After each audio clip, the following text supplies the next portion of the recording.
My husband cheated on me in front of everyone. My husband cheated on me in front of everyone. At the company party. In our own company. Under the celebratory toasts. Under the fake smiles. Under the clinking of glasses. He danced with our new accountant, stroked her back, and then disappeared with her from the hall. They returned 40 minutes later. Her hair was messy, and the top button of his shirt was undone. No one said anything out loud, but everyone understood. And so did I. I sat there like I was nailed to the chair. I was shaking, my face was burning.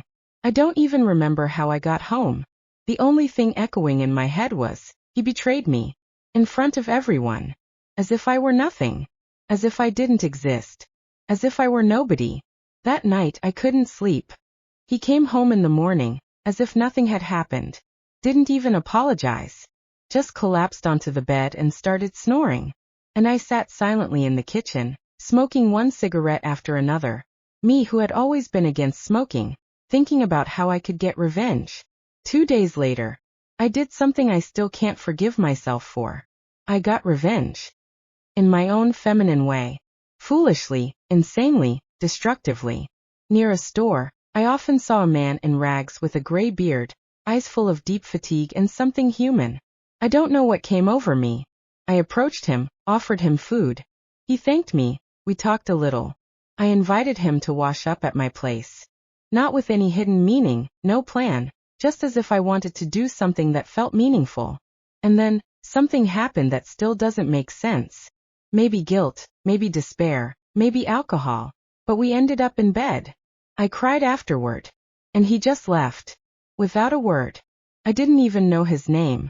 He never showed up at the store again. 3 weeks later, I realized I was pregnant. The test didn't lie. I held that strip in my trembling hands. My husband was leaving early, coming home late, distant and cold. We barely spoke. I didn't tell him about the test. Not him, not my friend, not my mom. I just lived in a daze. Time passed, and I started to feel the pull in my belly. I knew. The child wasn't my husband's. He hadn't touched me in ages. It could only be from that one encounter. With the homeless man. A stranger. A man I knew nothing about. I scheduled an abortion. Decided. I can't live with this.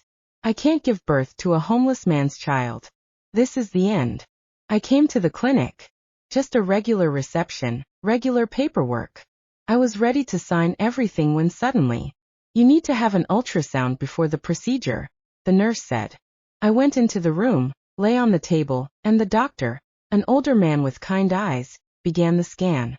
He looked at the screen and suddenly froze. Asked my last name. Repeated my first name. Looked at me. Miss? Are you sure your name is Olga Yurievna Sokolova? Yes, I said, frightened. Why? He slowly took off his glasses. Very carefully.